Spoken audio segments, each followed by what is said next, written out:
आप देख रहे हैं सत्य हिंदी और मैं हूं आपके साथ कृति सिंह भदौरिया। आइए रुक करते हैं इस वक्त की बड़ी खबरों की ओर। अलीगढ़ में सपा सांसद रामजीलाल सुमन के काफिले पर करनी सेना ने हमला किया। सांसद सुमन आगरा से बुलंदशहर की ओर जा रहे थे। इसी दौरान अलीगढ़ से गुजरते हुए करनी सेना ने उनके काफिले पर हमला कर दिया। हमले में काफिले में शामिल कई गाड़ियों के शीशे पत्थर लगने से टूट गए और कुछ वाहन आपस में टकरा भी गए। इस बीच करनी सेना के प्रदेश अध्यक्ष दुर्गेश सिंह ने इस हमले की जिम्मेदारी लेते हुए बयान दिया है कि जब तक रामजीलाल सुमन राणा सांगा पर दिए गए विवादित बयान पर माफी नहीं मांग लेते, इस तरह के विरोध प्रदर्शन और हमले जारी रहेंगे।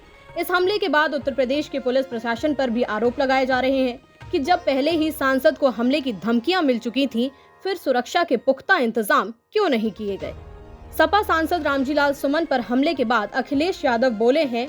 उन्होंने कहा है कि उनके ऊपर जो जानलेवा हमला हुआ है वो उस एक्सीडेंट का कारण बना है जो प्राणांतक दुर्घटना में भी बदल सकता था। ये एक आपराधिक कृत्य है।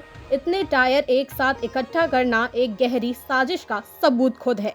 ये एक बार फिर इंटेलिजेंस की गहरी चूक है या फिर जानबूझकर की गई अनदेखी है। अगर शासन प्रशासन ये सब जानते हुए भी अनजान बनने की कोशिश कर रहा है तो वो ये जान ले कि अराजकता किसी को भी नहीं बख्शती है। एक दिन भाजपाई और उनके संगी साथी भी ऐसे हिंसक तत्वों का शिकार होंगे। उन्होंने कहा कि अब क्या बुलडोजर का दम बेदम हो गया है या उत्तर प्रदेश की सरकार ने अराजकता के आगे समर्पण कर दिया है या फिर ये सब उत्तर प्रदेश सरकार की रजामंदी से हो रहा है। पहलगाम हमले के बाद पीएम मोदी पर लगातार सवाल उठ रहे हैं। अब कांग्रेस नेता सुप्रिया श्रीनेत मोदी के गायब होने पर सवाल उठा रही हैं। उन्होंने कहा कि भाई मोदी जी कहाँ हैं? मुझे चिंता है, उनसे घोर मतभेद है, लेकिन वो हैं तो हमारे प्रधानमंत्री, इसीलिए जानना चाहती हूँ वो हैं कहाँ? उनकी तबीयत तो ठीक है, लू वगैरह तो नहीं लग गई? पहलगाम हमले के बाद मोदी जी सऊदी अरब से लौटे तो जरूर, लेकिन वो हैं कहाँ? आने के बाद शाम को उन्होंने कैबिनेट कमेटी ऑन सिक्योरिटी की मीटिंग में भाग लिया। फिर लगा वो अगले दिन कश्मीर जाएंगे, लेकिन वो बिहार रैली में चले गए। क्या ऐसे वक्त में रैली की जानी चाहिए थी? लगा पाकिस्तान को बड़ा संदेश देंगे, लेकिन उन्होंने तो पाकिस्तान का नाम ही नहीं लिया, जैसे चीन का नहीं लेते हैं। फिर सर्वदलीय बैठक हुई, वहाँ भी नहीं आए, जबकि दिल्ली वापस आ गए थे। जम्मू कश्मीर भी नहीं गए। सुप्रिया श्रीनेत ने लंबा ट्वीट किया है और हर बात पर यही पूछा है कि मोदी जी गायब क्यों हैं? प्रधानमंत्री नरेंद्र मोदी ने अपने हर महीने होने वाले रेडियो कार्यक्रम मन की बात में भी पहलगाम के हमलावरों के खिलाफ कड़ी कार्रवाई का आश्वासन दिया है। उन्होंने 22 अप्रैल को हुए आतंकी हमले की कड़े शब्दों में निंदा की। उन्होंने देशवासियों को आश्वासन दिया कि इस हमले के पीछे के षड्यंत्रकारियों और अपराधियों को सबसे सख्त जवाब दिया जाएगा। पीएम ने कहा कि न्याय मिलेगा, न्याय मिलकर ही रहेगा।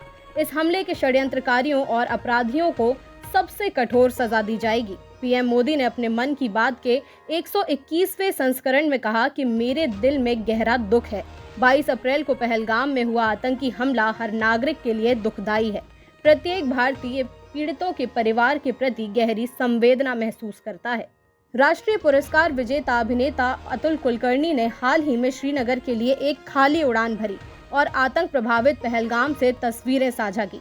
उन्होंने सोशल मीडिया पर अपनी यात्रा का अनुभव साझा किया, जिसमें खाली विमान की तस्वीरें और पहलगाम के खूबसूरत नज़ारे शामिल थे। अतुल ने लिखा कि श्रीनगर के लिए उड़ान पूरी तरह से खाली थी। पहलगाम की सुंदरता आज भी बरकरार है, लेकिन आतंक के साये में ये जगह शांत और सुनसान लगती है। उनकी पोस्ट ने प्रशंसकों का ध्यान खींचा और कई लोगों ने उनकी तस्वीरों की तारीफ भी की। जानकारी के मुताबिक श्रीनगर जाने वाली लगभग 80% टिकटें लोगों ने रद्द कर दी हैं। पाकिस्तान के कब्जे वाले कश्मीर यानी कि POK में शनिवार दोपहर झेलम नदी का जलस्तर अचानक बढ़ गया, जिससे कई इलाकों में बाढ़ आ गई। इसके बाद अधिकारियों ने अलर्ट जारी कर स्थानीय लोगों को सुरक्षित जगहों पर जाने को कहा।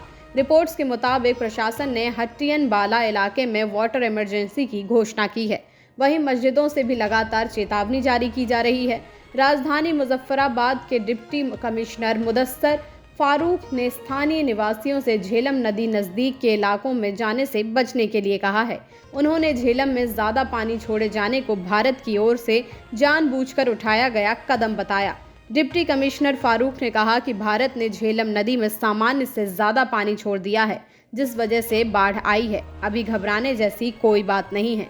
फिर भी हमने लोगों को नदी वाले इलाके से दूर रहने और वहां पर जानवरों को भी ना ले जाने की अपील की है।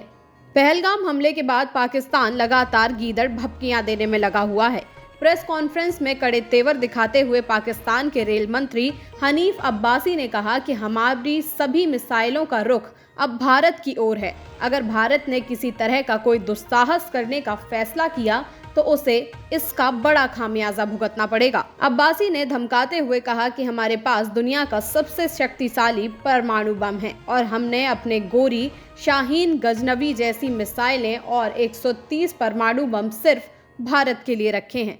उन्होंने आगे कहा कि हमने कूटनीतिक प्रयासों के साथ साथ अपनी सीमाओं की सुरक्षा के लिए भी पूरी तैयारी कर रखी है। पहलगाम हमला तो बस एक बहाना है, दरअसल भारत के रडार पर सिंधु जल संधि है। पहलगाम आतंकवादी हमले की जांच राष्ट्रीय जांच एजेंसी NIA को सौंपी गई है। रविवार को एजेंसी के एक पुलिस महानिरीक्षक, एक पुलिस उप महानिरीक्षक और एक पुलिस अधीक्षक की अगुवाई में गठित टीमों ने जम्मू कश्मीर के पहलगाम में बैसरन घाटी पर हुए हमले के चश्मदीदों से पूछताछ की। आपको बता दें कि केंद्रीय गृह मंत्रालय के आदेश के बाद एजेंसी ने पहलगाम आतंकी हमले की जांच शुरू की है। अधिकारियों ने बताया कि घटनाक्रम की कड़ियों को जोड़ने के लिए चश्मदीदों से बारीकी से पूछताछ की जा रही है। NIA आतंकियों के प्रवेश और निकास बिंदुओं की बारीकी से जांच की जा रही है। फॉरेंसिक और अन्य विशेषज्ञों की सहायता से टीमें पूरे क्षेत्र की गहन जांच कर रही हैं ताकि आतंकी साजिश का पर्दाफाश किया जा सके। टीमें बुधवार से ही हमले वाली जगह पर डेरा डाले हुए हैं।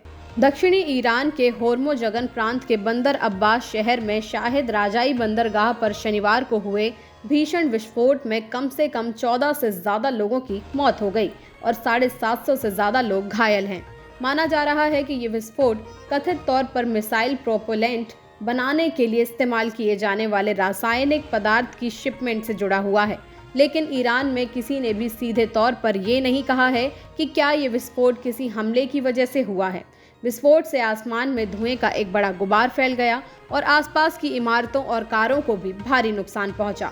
ये विस्फोट शनिवार को उस समय हुआ जब ईरान और अमेरिका के अधिकारी तेहरान के तेजी से आगे बढ़ते परमाणु कार्यक्रम पर तीसरे दौर की वार्ता के लिए ओमान में मिले। रूस ने रविवार रात भर यूक्रेन में बड़े स्तर पर ड्रोन हमला किया, जिसमें कई इलाकों को निशाना बनाया गया।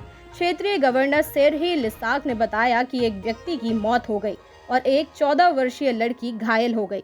ये हमला लगातार तीसरी रात हुआ। रूस ने कुर्स्क क्षेत्र के शेष हिस्सों पर नियंत्रण हासिल करने का दावा करने के कुछ घंटों बाद ये हमला किया। यूक्रेनी अधिकारियों ने कहा कि कुर्स्क में अभी लड़ाई जारी है।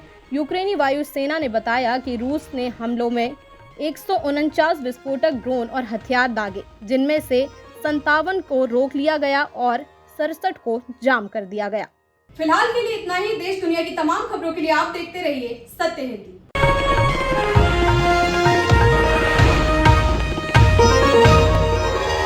Copyright disclaimer under Section 107 of the Copyright Act 1976. Allowance is made for fair use for purposes such as criticism, comment, news reporting, scholarship, and research.